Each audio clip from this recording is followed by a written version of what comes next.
آج کی اس ویڈیو میں ہم آپ سے سلطان شہاب الدین محمد غوری کی مکمل بائیوگرافی بیان کریں گے اور بتائیں گے کہ شہاب الدین محمد غوری نے ہندوستان کیسے فتح کیا، ترائن کی پہلی اور دوسری جنگ کیسے ہوئی اور شہاب الدین محمد غوری کو کھوکھروں نے کیسے مارا۔ آج سے تقریباً 880 سال پہلے جب غزنی سلطنت کا شیرازہ بکھر چکا تھا، تبھی افغانستان کے شہر غور میں ایک سلطنت قائم ہوئی جس کو غوری کہا جاتا تھا۔ غوری سلطنت کے آخری بادشاہ علاء الدین کی وفات کے بعد غیاث الدین بادشاہ بنا اور غیاث الدین کا بھائی معز الدین اس کی فوج کا سپہ سالار بنا۔ معز الدین کو دنیا آج شہاب الدین محمد غوری کے نام سے جانتی ہے۔ سلطان غیاث الدین نے جلد ہی غزنی شہر بھی فتح کر لیا اور اپنے بھائی محمد غوری کو غزنی کی حکمرانی دے دی اور خود غوری سلطنت کو سینٹرل ایشیا کی طرف بڑھانے میں مصروف ہو گیا، جبکہ ہندوستان کی طرف بڑھانے کا کام اس نے محمد غوری کے حوالے کر دیا۔ سلطان شہاب الدین محمد غوری نے ہندوستان پہ سب سے پہلا حملہ ملتان پہ کرامتی حکمرانوں کے خلاف کیا۔ محمد غوری نے یہ حملہ 1175 میں کیا اور کرامتی حکمران خفیف کو شکست دی اور ملتان کے قلعے پہ قبضہ کر لیا۔ ملتان کے بعد اس نے 1176 میں اوچ پہ حملہ کیا۔ جب محمد غوری نے اوچ پہ حملہ کیا تو اوچ کے راجہ نے قلعے کے دروازے بند کر لیے، وار آف سروائیول شروع کر دی۔ جب محمد غوری نے قلعے کا محاصرہ کر لیا، اسی دوران محمد غوری نے راجہ کی بیوی سے خفیہ طور پہ بات کی کہ اگر تم قلعہ فتح کرنے میں میری مدد کرو تو میں تمہیں اپنی ملکہ بنا لوں گا۔ تو راجہ کی بیوی فوراً مان گئی اور اس نے راجہ کو زہر دے دیا اور قلعہ محمد غوری کے حوالے کر دیا۔ قلعہ فتح کرنے کے بعد راجہ کی بیوی اور بیٹی اسلام قبول کر گئی اور راجہ کی بیوی نے اپنی بیٹی کا نکاح سلطان سے کرا دیا۔ نکاح کے بعد دونوں کو سلطان نے غزنی بھیج دیا۔ ملتان اور اوچ فتح کرنے کے بعد سلطان محمد غوری پشاور پہ حملہ آور ہوا اور پشاور بھی فتح کر لیا۔ پشاور فتح کرنے کے دوسرے سال محمد غوری نے لاہور پہ حملہ کیا۔ اس وقت لاہور پہ غزنی سلطنت کے آخری بادشاہ خسرو ملک کی حکومت تھی۔ خسرو ملک نے جنگ کرنے کے بجائے قلعے کے دروازے بند کر لیے اور تھوڑی بہت بات چیت کے بعد قلعہ محمد غوری کے حوالے کر دیا اور صلح کر لی۔ محمد غوری نے قلعہ خسرو ملک کو واپس دے دیا اور خود غزنی واپس چلا گیا۔ ان فتوحات کے بعد محمد غوری نے سندھ کا مشہور ساحلی شہر دیبل فتح کیا، جس کو پہلے اموی دور میں محمد بن قاسم نے بھی فتح کیا تھا۔ دیبل فتح کرنے کے بعد محمد غوری نے ایک بار پھر لاہور پہ حملہ کیا اور ارد گرد کے علاقوں کو فتح کیا اور خوب مال غنیمت حاصل کیا اور سیالکوٹ کے قریب ایک قلعہ بھی تعمیر کرایا۔ یہ قلعہ محمد غوری نے حسین خرمیل کے سپرد کر دیا اور خود غزنی واپس چلا گیا۔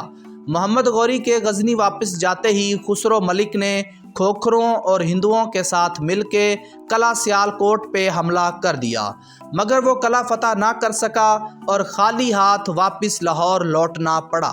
جب محمد غوری کو خسرو کی خبر ملی تو وہ فوراً غزنی سے نکلا اور لاہور پہ چڑھ دوڑا، تو خسرو ملک نے اس بار بھی لڑنے کے بجائے قلعہ محمد غوری کے حوالے کر دیا۔ تو اس نے قلعے پہ قبضہ کرنے کے بعد خسرو ملک کو قید کر کے افغانستان بھیج دیا اور لاہور کی حکمرانی علی کرماج کے سپرد کر دی اور خود بھی غزنی واپس چلا گیا۔ ان ساری فتوحات کے بعد غوری سلطنت سندھ اور پنجاب تک پھیل چکی تھی اور پورے ہندوستان میں شہاب الدین محمد غوری کا نام گونج رہا تھا۔ اس کے بعد 1191 عیسوی میں محمد غوری نے پنجاب کے علاقے کے بٹھنڈا قلعے پہ حملہ کیا۔ بٹھنڈا اس وقت تمام ہندو راجاؤں کا گڑھ بن چکا تھا اور اس وقت راجہ پرتھوی راج چوہان اجمیر، راجستھان، مدھیہ پردیش اور دہلی کا حکمران تھا، لیکن بٹھنڈا بھی پرتھوی راج کے ماتحت تھا۔ محمد غوری نے جب بٹھنڈا فتح کیا تو 40,000 سپاہی بٹھنڈا کے قلعے میں تعینات کر دیے اور خود واپس جانے کی تیاریاں کرنے لگا۔ تبھی اسے خبر ملی کہ اجمیر کا راجہ پرتھوی راج چوہان اور دوسرے ہندو راجہ مل کے بٹھنڈا کا قلعہ فتح کرنے کی تیاریاں کر رہے ہیں۔ تو محمد غوری نے واپس جانے کے بجائے پرتھوی راج کا مقابلہ کرنے کے لیے دہلی سے 40 کوس فاصلے پہ ترائن کے مقام پہ پہنچ گیا اور ادھر سے پرتھوی راج بھی ترائن کے میدان میں پہنچ گیا۔ ہسٹورینز لکھتے ہیں کہ پرتھوی راج کی فوج محمد غوری کی فوج سے بہت زیادہ تھی۔ جب جنگ شروع ہوئی تو دونوں فوجوں نے خوب بہادری کے جوہر دکھائے۔ ہندوؤں نے غوری فوج پہ تابڑ توڑ حملے کیے، جس سے غوری فوج کے دائیں اور بائیں طرف کے سپاہی میدان جنگ سے بھاگ گئے۔ محمد غوری آگے بڑھ کے حملہ کرتا رہا، مگر تبھی دہلی کے راجہ کھانڈے رائے نے محمد غوری کے بازو پہ تلوار کا وار کیا، جس سے محمد غوری گھوڑے سے گر گیا اور بے ہوش ہو گیا۔ مگر قاسم فرشتہ لکھتے ہیں کہ محمد غوری گھوڑے سے نہیں گرا تھا، بلکہ اس کے ایک سپاہی نے اس کے گھوڑے کو سنبھالا اور میدان جنگ سے نکال کے لے گیا تھا، اور یوں محمد غوری ترائن کی پہلی جنگ ہار گیا اور غزنی واپس چلا گیا۔ غزنی پہنچ کے محمد غوری نے منت مان لی کہ جب تک وہ اپنی ہار کا بدلہ نہیں لے لیتا تب تک وہ نہ تو چارپائی پہ سوئے گا، نہ کپڑے بدلے گا اور نہ وہ اپنے محل میں جائے گا۔ محمد غوری کو اس ہار سے اتنی ٹھیس پہنچی کہ اس نے 1 سال تک اپنے کپڑے نہیں بدلے اور نہ چارپائی پہ سویا اور نہ وہ اپنے محل میں گیا۔ اگلے سال 1192 عیسوی میں محمد غوری نے ایک زبردست لشکر تیار کیا اور پھر ترائن کے میدان میں پہنچ گیا، جبکہ دوسری طرف پرتھوی راج چوہان نے ہندوستان کے تمام راجاؤں سے مدد طلب کی۔ ہسٹورینز لکھتے ہیں کہ پرتھوی راج کی فوج کی تعداد 3 لاکھ تھی، جبکہ محمد غوری کی فوج پرتھوی راج کی فوج سے 3 گنا کم تھی۔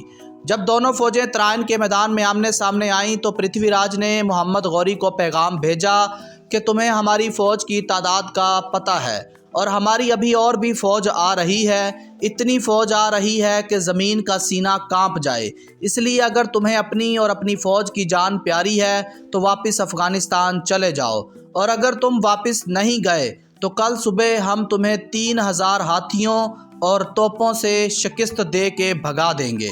محمد غوری نے پرتھوی راج کو جواب بھیجا کہ میں سلطان نہیں ہوں، میرا بھائی سلطان ہے، اس لیے میں اس سے مشورہ کر کے تمہیں جواب دوں گا۔ راجپوتوں کو جب محمد غوری کا یہ جواب ملا تو وہ خوش ہو گئے۔ انہوں نے سوچا کہ محمد غوری واپس چلا جائے گا اور جنگ نہیں ہوگی، جس وجہ سے راجپوت ساری رات جشن مناتے رہے، جبکہ دوسری طرف محمد غوری ساری رات جنگی چالیں چلتا رہا اور اپنی فوج کو میدان جنگ میں ترتیب دیتا رہا۔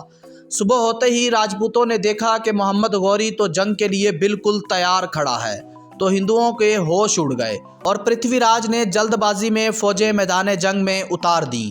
جنگ شروع ہوئی تو دونوں طرف کے بہادر سپاہی خوب ڈٹ کر لڑنے لگے۔ سپاہی تلواروں، تیروں اور نیزوں سے ایک دوسرے پہ وار کرنے لگے۔ پرتھوی راج چوہان ہاتھی پہ بیٹھا لڑ رہا تھا۔ صبح سے شام تک جنگ جاری رہی، مگر جنگ کا کوئی فیصلہ نہ ہوا۔ محمد غوری نے 12,000 سپاہیوں کو ریزرو میں رکھا ہوا تھا۔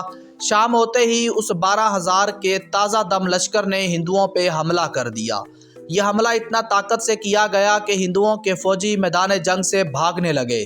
اس حملے میں دہلی کا راجہ کھانڈے رائے اور کئی دوسرے راجہ مارے گئے، جبکہ پرتھوی راج چوہان خود تھوڑی بہت فوج کے ساتھ میدان جنگ سے بھاگ نکلا، لیکن غوری فوج نے اسے گرفتار کر لیا اور محمد غوری کے پاس لے گئے۔ محمد غوری نے پرتھوی راج کو قتل کر دیا اور یوں ترائن کی دوسری جنگ محمد غوری نے فتح کر لی۔ اس جنگ میں ہندوؤں کو ایسی شکست کھانی پڑی کہ جس کے بعد ہندوؤں کی کمر ٹوٹ گئی۔ ترائن کی جنگ فتح کرنے کے بعد محمد غوری نے آس پاس کے تمام قلعوں پہ قبضہ کر لیا۔ دہلی، اجمیر وغیرہ محمد غوری کے قبضے میں آ گئے۔ جب وہ افغانستان جانے لگا تو اس نے دہلی اور اجمیر کا چارج اپنے منہ بولے بیٹے اور غلام قطب الدین ایبک کو دے دیا۔ محمد غوری کی کوئی اولاد نہیں تھی، اس لیے وہ کہا کرتا تھا کہ میرے غلام ہی میرے بیٹے ہیں۔ قطب الدین ایبک ایک ترک النسل غلام تھا۔ محمد غوری کے بعد اسی قطب الدین ایبک کی نسبت سے اس خاندان کو خاندان غلامہ کہا جاتا ہے یا پھر سلیو ڈائنسٹی کہا جاتا ہے۔ قطب الدین ایبک نے ہندوستان میں رہ کے بہت سے علاقے فتح کر کے غوری سلطنت میں شامل کیے اور مال غنیمت بھی افغانستان بھیجتا رہا۔ کچھ عرصے بعد محمد غوری پھر ہندوستان آیا اور بیانہ کا قلعہ فتح کیا۔